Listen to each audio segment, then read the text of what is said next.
ప్రియమిత్రులకు శుభోదయం. మనం ఇప్పుడు శేషప్ప కవి రచించినటువంటి నృసింహ శతకం, ధర్మపురి నృసింహ శతకంలో 20వ పద్యాన్ని చూస్తున్నాం. ధరణిలో వెయ్యేండ్లు తనువు నిల్వగబోదు, ధనమెప్పటికి శాశ్వతంబుగాదు. దారసుతాదులు తన వెంట రాలేరు, మృత్యులు మృతిని తప్పింపలేరు. బంధుజాలము తన్ను బ్రతికించుకొనలేరు, బల పరాక్రమమేమి పనికిరాదు. ఘనమైన సకల భాగ్యం వెంత కల్గియు గోచి పాత్రం బైన కొంచుబోడు. వెర్రి కుక్కల భ్రమలన్నీ విడిచి నిన్ను భజన చేసిన వారికి పరమ సుఖము. భూషణ వికాస శ్రీ ధర్మపుర నివాస, దుష్ట సంహార నరసింహ దురిత దూరా. ఓ నరసింహ ప్రభు, ఈ భూమి ఉన్నంతకాలం 1000 సంవత్సరాలు ఈ శరీరం ఉండదు కదా. డబ్బు అనేటటువంటిది శాశ్వతం కాదు. మరణించేటప్పుడు భార్య పిల్లలు వెంటరారు.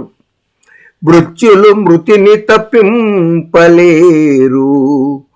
మృత్యుడు అంటే జీతం తీసుకొని, మృతి అంటే జీతం.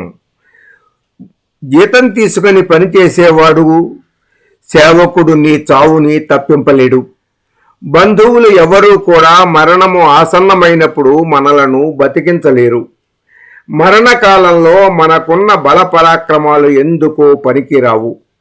ఎంత సంపాదించినా పోయేటప్పుడు గోచి ముక్క కూడా వెంట తీసుకుని వెళ్ళలేడు.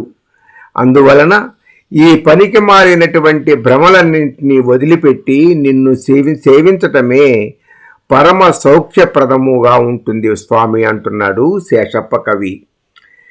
ధనము ఎప్పటికి శాశ్వతంబు కాదు, ధరణిలో 1000 ఏండ్లు తనువు నిల్వగబోదు. ఏది శాశ్వతం కాదు. శరీరము శాశ్వతం కాదు, ధనము శాశ్వతం కాదు.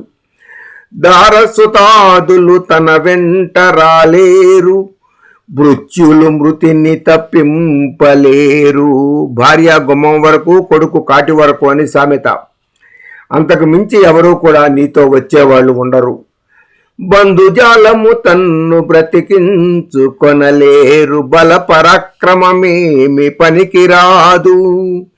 ఎంత వీరుడు మహాపరాక్రమవంతుడు అయినా గాని చావు దగ్గరికి సమీపించినప్పుడు ఏదో ఒక కారణంతో మరణిస్తాడు.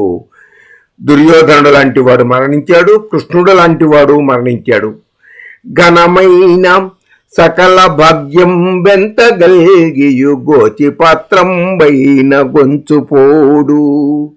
ఎంత ఆస్తి పాస్తులు ఉన్నా గాని గోచిగుడ్డ కూడా తన వెంట తీసుకువెళ్లే అవకాశమే లేదు. వెర్రి కుక్కల భ్రమలన్నీ విడిచి నిన్ను భజన చేసేవారికి పరమ సుఖము. కాబట్టి ఇటువంటి భ్రాంతులన్నీ వదిలిపెట్టి నిన్ను సేవించినటువంటి వాడికి మాత్రమే సుఖం ప్రాప్తిస్తుంది. మహానుభావ, భూషణ వికాస శ్రీ ధర్మపుర నివాస, దుష్ట సంహార నరసింహ దురిత దూరా. స్వస్తి.